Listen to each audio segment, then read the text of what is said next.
بزرگوں، بھائیوں، عزیزوں، خطاب کا موضوع ہے سید الشہداء حضرت امام حسین رضی اللہ تعالیٰ عنہ۔ اللہ تبارک و تعالیٰ نے اپنے پیارے حبیب صلی اللہ علیہ وسلم کو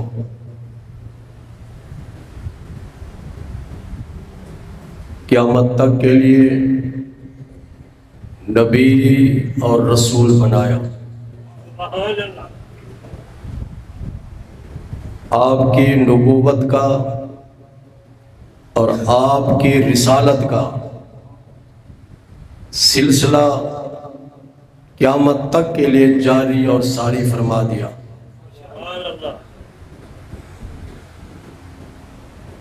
پہلے نبیوں کے بعد نبی آتے رہے، رسول آتے رہے، لیکن سب سے آخر میں رحمت عالم نور مجسم صلی اللہ علیہ وسلم کو آخری نبی اور آخری رسول بنا کر بھیجا۔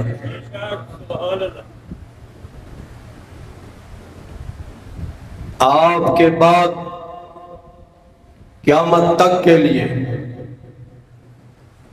کوئی نبی نہیں آ سکتا، نہ اصلی نبی، نہ ذلی نبی، نہ بروزی نبی۔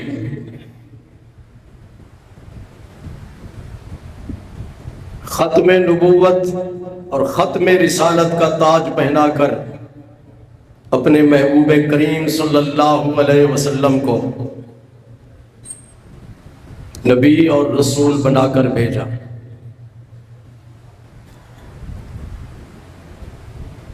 اگر کوئی شخص آپ کے بعد کسی بھی زمانے میں کسی وقت بھی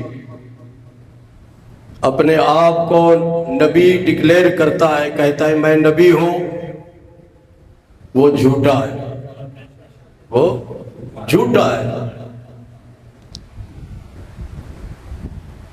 نہ صرف یہ کہ وہ جھوٹا ہے، دائرہ اسلام سے وہ بھی خارج ہے، اور جو اس کو نبی مانے وہ بھی دائرہ اسلام سے خارج ہے۔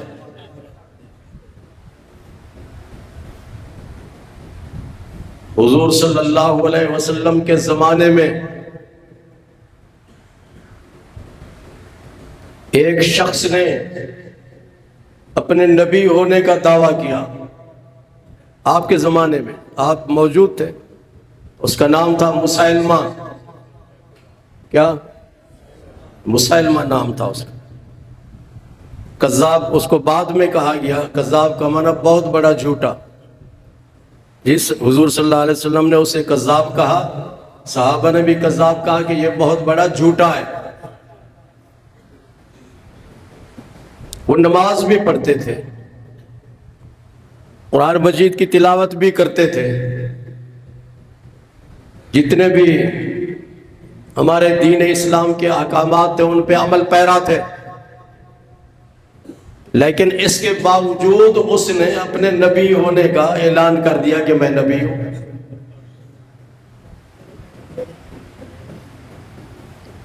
تو اس حضور صلی اللہ علیہ وسلم نے اس مسیلمہ کی سرکوبی کے لیے صحابہ کرام کا ایک لشکر تیار کیا، فوج تیار کی کہ جاؤ اس کے ساتھ مقابلہ کرو۔ سوال یہ پیدا ہوتا ہے کہ وہ تو نماز پڑھنے والے تھے، قرآن مجید پڑھنے والے تھے، تو ان کا تو یہی قصور تھا نا کہ انہوں نے اس کو نبی بنا لیا اور اس کو نبی تسلیم کرتے تھے۔ تو حضور صلی اللہ علیہ وسلم نے ان کے خلاف جہاد کا اعلان فرمایا کہ نہیں، بولو، جہاد اس کے خلاف کیا جاتا ہے جو دائرہ اسلام سے خارج ہو۔ آقا کریم صلی اللہ علیہ وسلم نے قیامت تک آنے والے مسلمانوں کو یہ سبق دیا کہ تم یہ نہ دیکھو کہ یہ نماز پڑھتے ہیں، روزہ رکھتے ہیں، حج کرتے ہیں، زکوٰۃ دیتے ہیں، قرآن مجید کی تلاوت کرتے ہیں اور دین اسلام کی تبلیغ کرتے ہیں، کافروں کے ساتھ مناظرے وغیرہ کرتے ہیں اور اسلام کو پھیلاتے ہیں، اور وہ اپنے لیڈر کو نبی تسلیم کرتے ہیں۔ تو میرے آقا نے بتا دیا کہ ایسے لوگ، وہ خود، ان کا لیڈر بھی دائرہ اسلام سے خارج ہے اور وہ خود بھی دائرہ اسلام سے سب خارج ہے۔ ان کی نمازوں کو نہ دیکھو، ان کے روزے کو نہ دیکھو۔ یہ بات یاد رکھیں، اسلام میں جو اصولی چیزیں ہیں، جو بنیادی چیزیں ہیں، اگر ان میں سے کسی ایک بنیادی چیز کا کوئی انکار کر دے تو پورے اسلام کا انکار ہوتا ہے۔ زاہد، اس کی مثال اس طرح سمجھ لیں کہ جگ پانی کا ہمارے سامنے موجود ہے۔ حاجی رفیق، جگ پاک ہے کہ نہیں پاک؟ بولے، اگر اس میں ایک قطرہ پیشاب کا گر جائے تو پلید ہوگا کہ نہیں ہوگا؟ جی، بلا تشبیہ و تمثیل۔ اگر کوئی شخص نماز پڑھتا ہے، روزہ رکھتا ہے، حج کرتا ہے، زکوٰۃ دیتا ہے، قرآن مجید کی تلاوت کرتا ہے اور حضور صلی اللہ علیہ وسلم کو آخری نبی نہیں مانتا، تو اس کی تمام نیکیاں اور تمام عبادتیں ختم۔ بات سمجھ آ گئی؟ ایک چیز نے ان کی تمام عبادتوں کو ختم کر دیا۔ قرآن کہتا ہے لا ترفعوا اصواتکم فوق صوت النبی ولا تجہروا لہ بالقول ان تحبط اعمالکم۔ اللہ ارشاد فرماتے ہیں جب تم میرے محبوب کی بارگاہ میں بیٹھو تو تمہاری آواز ان کی آواز پر بلند نہیں ہونی چاہیے۔ ادب کا تقاضا یہ ہے تم خاموش رہو، بات کرنی ہے تو آہستہ بات کرو۔ حضور صلی اللہ علیہ وسلم کی آواز پر تمہاری آواز بلند نہیں ہونی چاہیے۔ اگر کسی کی آواز بلند ہو گئی تو اللہ فرماتا ہے ان تحبط اعمالکم وانتم لا تشعرون، اللہ تمہاری تمام نیکیوں کو ختم کر دے گا۔ یہ صحابہ سے فرمایا جا رہا ہے، اور صحابی تو قیامت تک آنے والے سارے ولیوں سے افضل ہیں، ان سے فرمایا جا رہا ہے۔ سمجھ آ رہی ہے یا نہیں آ رہی؟ ان لوگوں کی عبادت گاہوں کو نہ دیکھو، ان کے تبلیغ اسلام کو نہ دیکھو، ان کی تقریروں کو نہ دیکھو، ان کے قرآن پڑھنے کو نہ دیکھو۔ حضور صلی اللہ علیہ وسلم نے بھیجا، اس جنگ میں 1200 کے قریب صحابہ جو کہ حافظ قرآن تھے شہید ہوئے۔ اتنی سخت قسم کی جنگ تھی، تو قیامت تک آنے والے لوگوں پر یوسف سے واضح کر دیا گیا کہ ان کی ان ظاہری باتوں کو نہ دیکھو۔ انہوں نے صرف ایک بات کا انکار کر دیا تو اللہ نے فرمایا سب کچھ برباد ہے ان کا۔ اور وہ بات کیا ہے؟ ختم نبوت، کہ اللہ کے آخری نبی ہے۔ بات سمجھ آ گئی؟ تو ہمیں یہ سبق دیا گیا کہ اگر کوئی شخص دین کے اصولوں کی کسی اصل کی خلاف ورزی کرتا ہے تو وہ دائرہ اسلام سے خارج ہو جاتا ہے۔ علی رضا پڑھا تھا آپ نے اردو میں کہ اسلام کے کتنے ارکان اسلام کتنے ہیں؟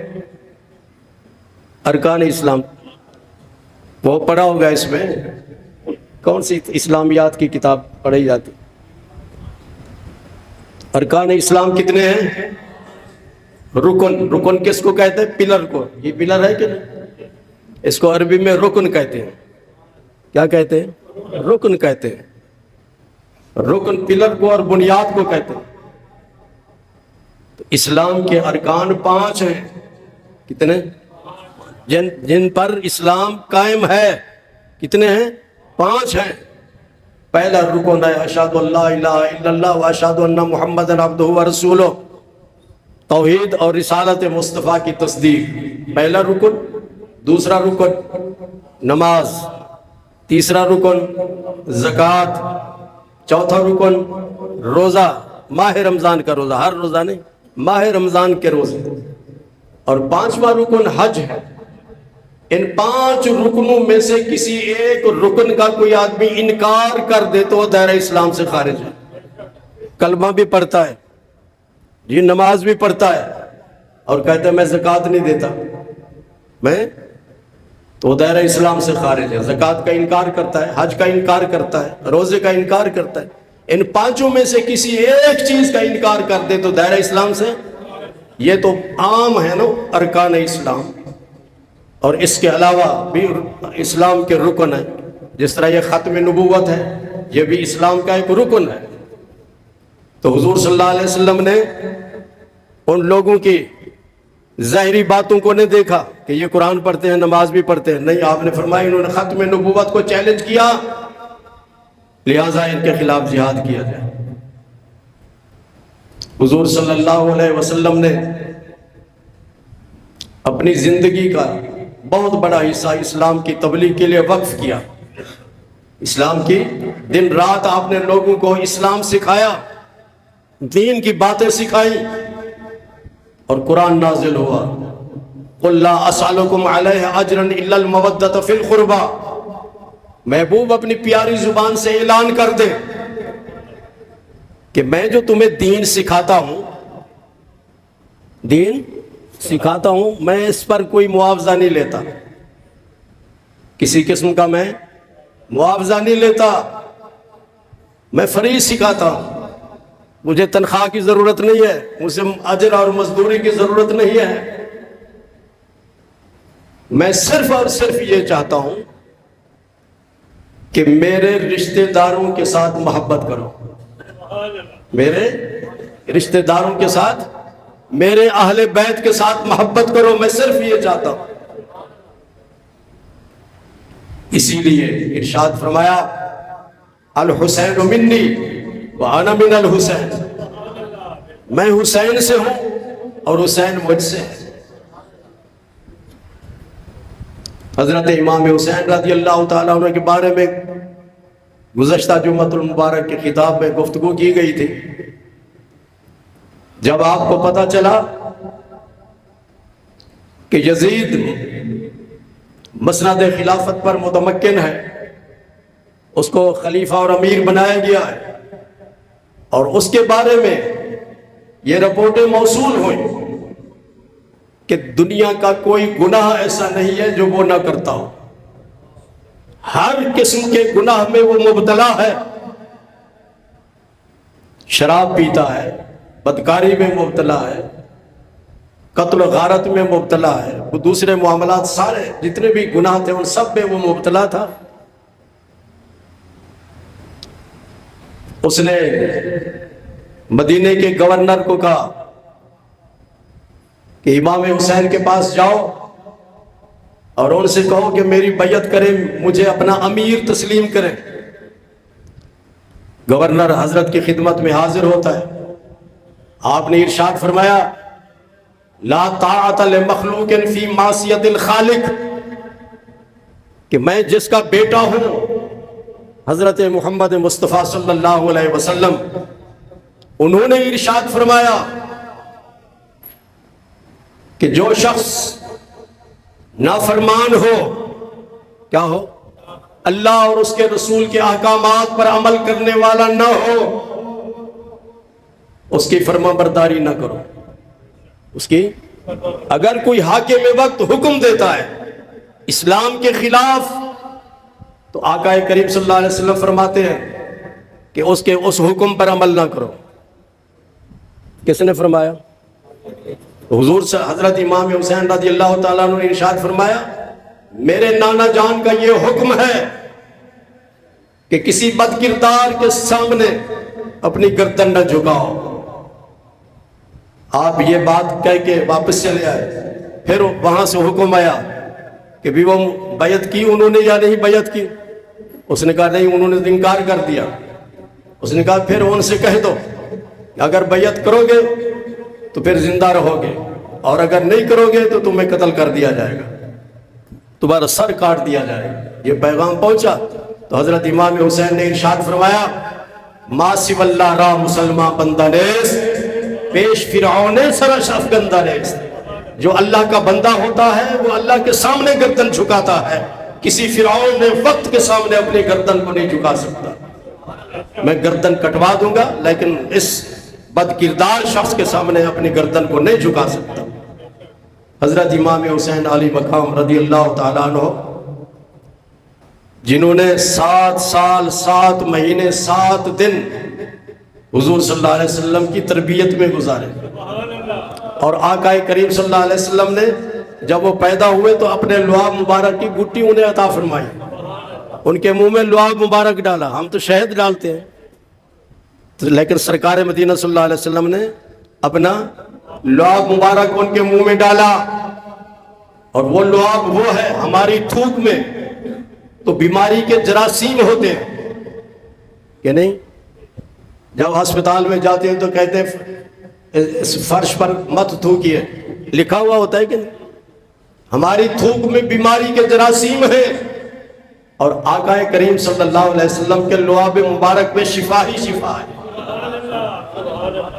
جی، ایک جنگ میں کسی صحابی کی آنکھ نکل گئی، اپنے ہاتھ کی ہتھیلی پہ وہ ڈھیلا لے کر سرکار کی بارگاہ میں حاضر ہوتے، یا رسول اللہ صلی اللہ علیہ وسلم یہ ڈھیلا نکل گیا ہے، تو آپ نے یہ نہیں فرمایا کسی حکیم کے پاس جاؤ، کسی جراح کے پاس جاؤ، نہیں، آپ نے اس کا ڈھیلا اٹھایا اور آنکھ والی جگہ پہ رکھا اور اپنا لعاب مبارک لگا دیا۔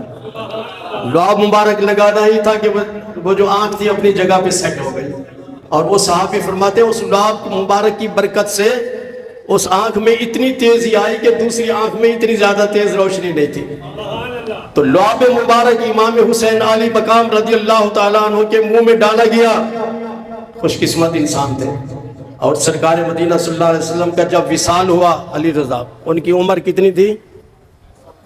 7 سال 7 سال 7 ماہ 7 دن۔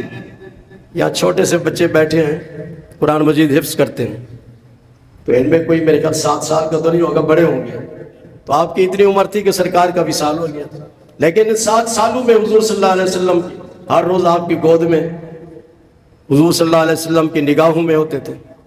تو آقا کریم صلی اللہ علیہ وسلم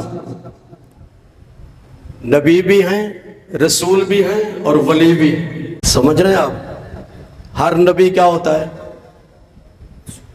بولیں، ولی ہوتا ہے۔ ہر نبی ولی ہوتا ہے، اور ہر ولی نبی نہیں ہوتا، ہر ولی نہیں ہوتا۔ تو حضور صلی اللہ علیہ وسلم کی نگاہ کرم سے حضرت امام حسین ولی تھے۔ کیا تھے؟ اور ولی اس کو کہتے ہیں جو رب کے نزدیک ہو، جو رب کے، ولی کا معنی کیا ہے؟ ولی اللہ کا معنی اللہ کے نزدیک، اور جو اللہ کے نزدیک ہو جاتا ہے پھر اس کی زبان سے جو کچھ نکلتا ہے وہ ہو کے ہی رہتا ہے۔ اللہ کی شان کیا ہے؟ اذا اراد شیئا ان یقول لہ کن فیکون۔ جب اللہ تبارک و تعالیٰ کسی چیز کو وجود میں لانا چاہتا ہے کہ یہ چیز موجود ہو جائے تو وہ کہتا ہے کن، ہو جا۔ صرف کن کہنے سے وہ چیز دنیا میں موجود ہو جاتی۔ اب یہ مسجد آپ کے سامنے ہے، پہلے ہم نے اس کا نقشہ بنوایا کہ نہیں، پھر اس کا مٹیریل اکٹھا کیا، پھر مستری کو بلایا، کافی سال لگ گئے بنتے بنتے، لیکن اللہ تبارک و تعالیٰ کی یہ شان نہیں ہے۔ وہ اللہ فرماتا ہے جب میں چاہتا ہوں نا کہ یہ چیز موجود ہو جائے تو میں کہہ دیتا ہوں کن، ہو جا۔ جی، کسی مٹیریل کے جمع کرنے کی ضرورت نہیں ہوتی، وہ ہو جاتی ہے۔ آسمان کتنا بڑا ہے، آسمان فرمایا ہو جا تو ہو گیا۔ یہ شان ہے۔ اور یہ مسئلہ یاد رکھو، کبھی کبھی یہ بھی ہوتا ہے کہ اللہ کا ولی اپنے دشمن کی ہر بات کو برداشت کرتا ہے۔ اگر وہ ہاتھ اٹھا جائے تو دشمن تو صفحہ ہستی سے مٹ جائے گا، یہ نہیں مٹ سکتا۔ حضور صلی اللہ علیہ وسلم بدر میں جنگ ہو رہی، اپنی مٹھی میں کنکریاں لی اور کنکریاں اس دشمن کی طرف پھینکی۔ ہر کنکری 1000 کے قریب کافروں کا لشکر تھا، کتنا؟ اور ہر ایک کنکری آنکھ میں ایک کنکری پہنچی۔ اب دیکھیں نا، کوئی سامنے تھے، جب آپ سامنے کوئی چیز پھینکتی تو سامنے والوں کے چہرے پر پڑتی ہے نا، ادھر ادھر تو نہیں پڑتی، لیکن حضور صلی اللہ علیہ وسلم کا معجزہ تھا۔ 313 مسلمان تھے اور 1000 کے قریب کافر تھے، تو اللہ نے فتح عطا کی کہ نہ کی؟ حضرت امام حسین رضی اللہ تعالیٰ عنہ کربلا میں بس اللہ کا ایک حکم تھا نا، یہ جتنے ولی یا جتنے بھی نبی ہوتے ہیں اللہ کی رضا پہ راضی ہوتے ہیں، اللہ کی رضا پہ راضی ہوتے ہیں. ہم شور مچاتے ہیں، واویلا کرتے ہیں، وہ نہیں کرتے. تو اللہ کی رضا کو سامنے رکھتے ہوئے، کیونکہ پہلے پتہ چل گیا تھا کہ کربلا کی سرزمین پہ ہم نے جام شہادت نوش کرنا ہے. اگر حضور صلی اللہ علیہ وسلم دعا کرتے تو یہ کربلا کا واقعہ ختم ہو جاتا، یہ ثانیہ رونما نہ ہوتا. لیکن حضور صلی اللہ علیہ وسلم بھی رب کی رضا پہ راضی تھے اور اہل بیت بھی رب کی رضا پہ راضی تھے. دشمنوں نے آپ کو شہید کیا، شہید کرنے کے بعد پھر آپ کا سر مبارک نیزے پہ اٹھا کے کوفہ میں لے گئے. ان کے فوجیوں نے نیزے پہ آپ کا سر مبارک اس طرح اٹھایا ہوا ہے، کوفے کے بازاروں میں چکر لگا رہے ہیں. اور ایک مکان تھا جس میں ایک صحابی رہتے تھے، حضرت زید بن ارقم. کون؟ وہ نیچے نہیں رہتے تھے، دوسری منزل پہ رہتے تھے. آپ قرآن پاک کی تلاوت کر رہے تھے. سورہ کہف کی ایک آیت ہے، ان اصحاب الکہف والرقیم کانوا من آیاتنا عجبا، کہ اصحاب کہف کا جو واقعہ ہے بڑا عجیب واقعہ ہے. بڑا، آپ کبھی سورہ کہف پڑھو اور اس کی تفسیر بھی پڑھو تو آپ کو پتہ چل جائے گا کہ اصحاب کہف کا واقعہ کیا ہے، بڑا عجیب ہے. وہ صحابی قرآن پاک کی تلاوت کر رہے تھے، جب اس آیت پہ پہنچے تو سر مبارک اس مکان کے قریب گزر رہا تھا. تو حضرت امام حسین کے سر مبارک، آپ کی زبان سے یہ الفاظ نکلے. آپ نے ارشاد فرمایا، انا قتل و حمل راسی اعجب من اصحاب الکہف. حضرت امام حسین، حالانکہ دھڑ مبارک جو تھا نا، جسم وہ تو کربلا کی سرزمین پہ تھا، صرف سر مبارک تھا. تو جب آپ نے یہ آیت سنی تو ارشاد جواب میں فرمایا کہ اے زید بن ارقم، تجھے معلوم ہونا چاہیے کہ مجھے شہید کرنا اور میرے سر کو اٹھا کے ادھر ادھر پھرانا یہ ان سے بھی زیادہ عجیب واقعہ ہے. اسی لیے اللہ تعالیٰ نے قرآن میں ارشاد فرمایا، میں نے پڑھی ہے یہ آیت، وَلَا تَقُولُوا لِمَن يُقْتَلُ فِي سَبِيلِ اللَّهِ أَمْوَاتٌ بَلْ أَحْيَاءٌ وَلَٰكِن لَّا تَشْعُرُونَ. اللہ ارشاد فرماتا ہے کہ جس نے اللہ کے لیے، اللہ کے دین کے لیے اپنی جان کا نذرانہ پیش کیا ہے، اسے مردہ مت کہو، مردہ مت کہو، وہ زندہ ہے. تم ان کی زندگی کا شعور نہیں رکھتے. حضرت امام حسین کا مقام پوچھنا ہو تو سرکار مدینہ سے پوچھیے جی، اور اس کو ان کا مقام پوچھنا ہو تو حضرت داتا صاحب سے پوچھیے، ان کا مقام پوچھنا ہو تو حضرت خواجہ غریب نواز سے پوچھیے.